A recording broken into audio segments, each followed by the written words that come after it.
Hello there, and welcome to a Thoughts on Obi-Wan Kenobi episode series thing.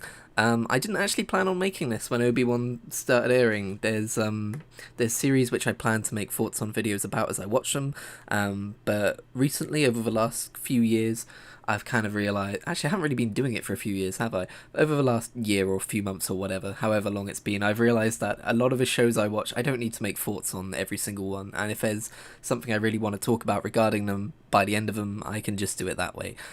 So this isn't like an extensive review of every single episode. This isn't like an in-depth look at like all of the themes, and it's not like a professional like a deconstruction of what they did and how well they did it. This is literally just, I just finished the last episode of a season and I want to talk about it. Now, I grew up with the prequels, so yes, I'm one of the prequel generation who enjoys the prequels.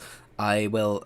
It's funny, isn't it? Whenever you talk about Star Wars, you've got to first lay down your Star Wars politics before anyone understands where you're coming from. I acknowledge that they are flawed movies, but I also love them to bits. So when they announced Obi-Wan was going to be a series streaming on Disney+, I was extremely excited, and I'm happy to announce that, at least in my opinion, my excitement paid off. Not only do I love the prequels, but Obi-Wan Kenobi is one of my favourite Star Wars characters, period.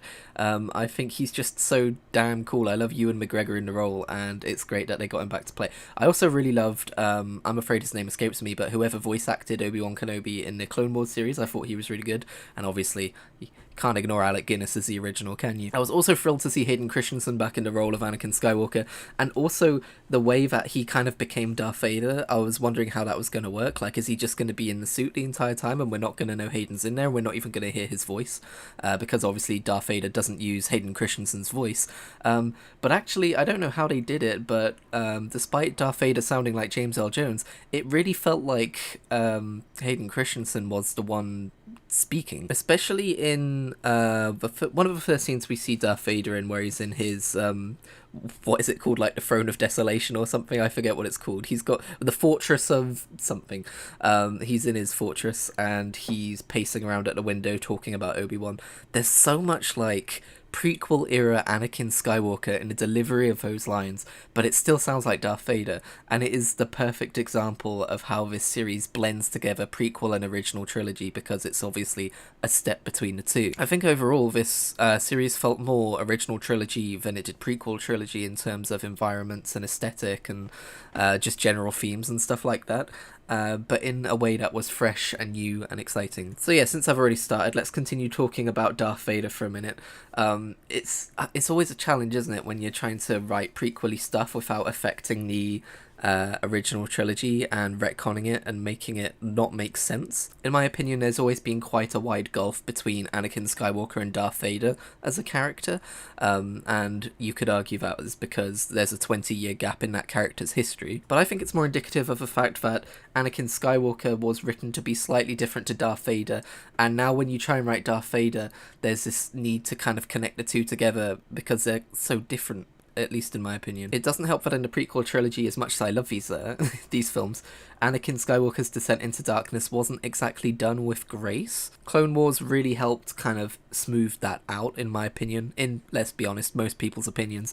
But as far as just the films go, Anakin turns to the dark side. He goes from, like, being a Jedi to murdering younglings pretty damn quickly, and it's never really given the amount of care that it should have been given for Darth Vader's story. I mean, to be fair, he kills the Tuscans and all that. It is built up to, but I still think it's quite a sudden, like, ooh, if you want to save Padme, you must kill children. I'm suddenly okay with that. One thing this series did really well is just double down on how fucking brutal Darth Vader is. Like, the scene where he's hunting Obi-Wan Kenobi in that village, and just to spook him out, he, like, starts grabbing innocent people who are hiding away, dragging them across the floor, snapping their necks, you know, it's absolutely brutal. I think when Disney bought Star Wars, we were all concerned that Darth Vader, if he was ever depicted again, would be toned down in future tellings, but if anything, he's only gotten more brutal. And that scene in episode 5 where he grabs the departing ship with the Force and frickin' slams it down and rips it apart with sheer strength, it really does a good job of driving home just how strong Darth Vader is. And that in turn really shows us how far Obi-Wan comes with getting his mojo back, I guess, for want of a better term. When he faces Darth Vader in the finale with the Force and has all of those rocks floating behind him, it feels like a matching of equal strengths, and it really shows why these two Jedi were so put on such pedestals, I guess, why they were so respected within the Jedi community. Let's pivot to talking about Obi-Wan. The second this show was announced, we knew that we would be seeing a lot of sad Obi-Wan, and boy did we see a lot of sad Obi-Wan, and I'm definitely okay with that. There was a lot of trauma to get through, and I think it was handled really, really fucking well. There's a famous YouTube video called Obi-Wan Has PTSD, which intercuts scenes of the original trilogy version of Obi-Wan Kenobi with scenes from the prequel trilogy, with some sad music, obviously, to really drive home like when he's like, the dark times, and he's remembering all of this stuff, and it really repaints that picture of original trilogy Ben Kenobi in this light of someone who's endured through trauma. I feel like this series exists because the people who make Star Wars watched that video and went, we could make a series out of this. I also suspect from some of the lightsaber duels that they watched the whole, there's a video on YouTube where someone reimagined the fight between Ben Kenobi and Darth Vader in A New Hope, to kind of match the Darth Vader that we already know and his brutality and stuff like that. I feel like they probably watched that too, and, you know, maybe they didn't take pointers or anything like that, but maybe it inspired them to, like, oh, what if we did have more duels between Darth Vader and Obi-Wan Kenobi? I was concerned when I heard that there were going to be duels between Obi-Wan Kenobi and Darth Vader, because obviously you've got that line in A New Hope when I last left... Oh, okay, I don't remember the exact line, but it's something along the lines of, when I left you, I was the student, but now I am the master, stuff like that. Stuff that makes it sound like they haven't met in 20 years. But I think they just about got away with it. I think there's just enough ambiguity there that it makes sense that, you know, there were meetups between Obi-Wan and Darth Vader before the final clash in A New Hope. I think the only thing that's wrong with the Obi-Wan series in that regard is that Obi-Wan doesn't confirm the kill on Darth Vader before he leaves, and they try and play that off as, you know, he already thinks Anakin's dead, like Darth Vader killed Anakin spiritually, stuff like that. You know, he's faced down his demons and now he's ready to leave. He's a Jedi, so he doesn't just kill the opponents he defeats. But I feel like if I was in Obi-Wan's shoes at that point, I would think, this is clearly a guy who is a menace on a galaxy, who is killing innocent people. He's clearly no good. You would at least, like, finish him off, but obviously you can't do that, because then the entire original trilogy would never exist. It feels like something that very much had to end the way it did, not for the sake of the plot, but for the sake of the story that comes later. I really like that throughout this series they paired Obi-Wan with Leia, 10-year-old Leia, because, like, there's this kind of theme throughout stories sometimes you'll see this coupling of, like, a really, I don't want to say damaged, but an adult who has been through a lot, and a kid who kind of, like, heals them by way of them needing each other and getting through things together, and this is definitely one of those stories. I thought the actor who played Kid Leia, by the way, did a fantastic job. I did not doubt for a second that this was a kid version of Leia Organa. She did such a good job of portraying that character, and there were so many sweet moments between Obi-Wan, you know, grappling with, like, you know, his previous Jedi kind of mantra, his Jedi ways, and just the pragmatic need to help this girl survive, and, like, he fights dirty in this series because of it, you know. In fact, when you think about how Obi-Wan fights throughout this series, it really does evolve from fighting dirty and using blasters and, you know, sneaking around and stuff, to just him being the Obi-Wan we already knew and loved by the end of it, using his lightsaber and dueling and stuff like that. Can we talk about Tala? I think Tala's one of my favourite peripheral Star Wars characters ever. She's so good, and I'm so bummed out that she got shot. I loved every scene with Tala in it. She was just so good. She is, like, one of the quintessential, like, rebels, and, like, I love her backstory of having grown up and becoming an Imperial and, like, not liking what was going on there and helping the rebels and stuff like that. I also really enjoyed Reva as this Inquisitor character, who we see her origins as one of the younglings who actually survived, but then how that twisted her into who she became as an Inquisitor. It makes a lot of sense. Sadly, there's a lot of psychology between people who have wrongdoings put upon them growing up to repeat those wrongdoings upon other people, and I think her story ended really well with how she broke that cycle. But before we got to that point, just her as, like, a Sith Inquisitor, just being menacing and hunting for children, she did that really well. Oh, that does bring up a criticism I have, though. does getting lightsabered in the chest not mean you die anymore? Because she lightsabered that other Inquisitor dude in the chest and he was fine. He said, oh, revenge does wonders for the will to live or something.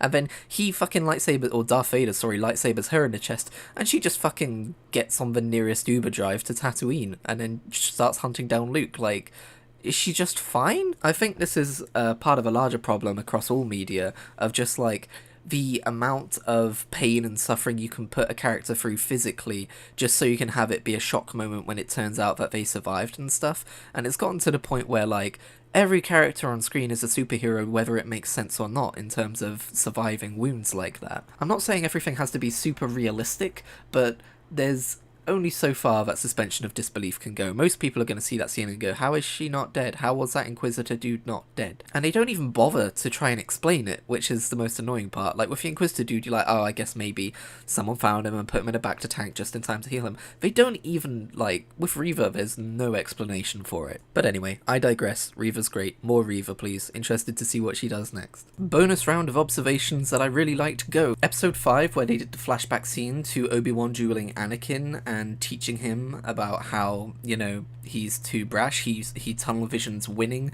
above all else, and it's going to be his downfall. Through that flashback sequence, you get to see a physical example of how Obi-Wan's teachings to Anakin manifest themselves in evil ways that Darth Vader fights, because in that scene, Anakin disarms Obi-Wan, but Obi-Wan continues to fight by just like dodging and using the Force and stuff like that. You then see Darth Vader do the very same thing to Reva later on, so it's like a perfect example of like Obi-Wan taught Anakin this, Anakin got the wrong lesson from it, and then he used those skills as Darth Vader to do evil things. Also, damn, Anakin kind of looked old in that scene, didn't he? Another one, in the episode where they extract Leia from the Imperial base, I just really fucking liked the scene where Obi-Wan was holding back the water with the Force. It was a really good way of demonstrating him getting his Force powers back, and the way he redirected it onto the stormtroopers chasing him, it was just a really fucking good sequence of events. Another one, I loved how in the final duel between Obi-Wan and Darth Vader, Obi-Wan cuts a bit of Darth Vader's helmet off and sees the Anakin beneath and starts crying and telling him he's sorry. Which is kind of like the pinnacle of his grief and trauma coming to the center of things. And Anakin says, you didn't kill Anakin, I did. Well, he says something along those lines, right? And while he says that, while like kind of grinning maliciously and looking really evil, I feel like there's a part of him, like deep down, which is almost consoling Obi-Wan by being like, no, I'm not your fault, I'm my fault, don't worry about it. Deep down, no, really deep down. Another one, I love how Owen and Beru, is it Beru or Peru? I've never figured that out. I love how they fight off Reva. Like, Obi-Wan doesn't come to the rescue in time. Well, to be fair, Reva's kind of the one who stops Reva, but like, they're shown as doing something other than just being Luke's guardians. Like, they have an action plan and all of that. Another one, the first meetup between Obi-Wan and Darth Vader, where he fucking drags Obi-Wan across hot coals to try and, you know, show him that, like, this is what you did to me and now I'm doing this to you. And the fact that in that fight, Obi-Wan doesn't ignite his lightsaber for the first time in the series to fight. Like, it's not like his resolve has, you know, readied him for battle and stuff like that. He ignites it out of sheer terror. There's an interview in which Ewan McGregor mentions that there's a scene where Darth Vader is coming at him and he legitimately feels fear, like, in real life.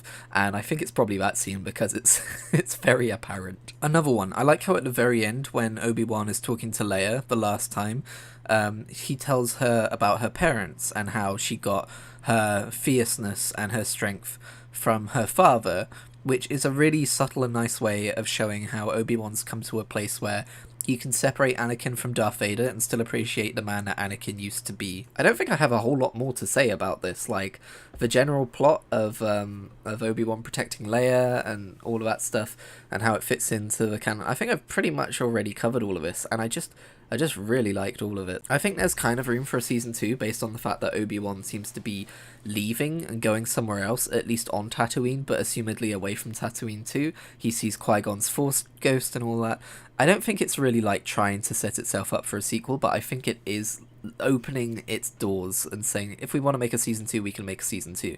I think that's risky because it feels like they managed to wrap the Obi-Wan Kenobi Darth Vader story up in a neat little bow, which was something that was already kind of a stretch because it had already been wrapped up in a neat little bow by the prequels, and I feel like if they open that can of worms again, then it's just going to get a bit old. Or maybe not old, but unlikely. So I feel like if they do a Obi-Wan Kenobi Season 2, I don't think Darth Vader's going to be part of it. I think it's more likely that they're just opening up the way for Obi-Wan Kenobi's character to appear in other series around that same kind of time period, to be honest. But yeah, that pretty much does it. That pretty much sums up my thoughts of Obi-Wan Kenobi. Let me know what you thought about Obi-Wan Kenobi down in the comments below, and if you like this video, maybe give it a good old like-a-reno. I'm never going to call it a like-a-reno again, I'm very sorry. Thank you for listening. Thoughts on classic Doctor Who will hopefully come out tomorrow, but I do have kind of a busy week this week, so it might be a Friday instead. I'll see what I can do. Anyway, I'll see you then.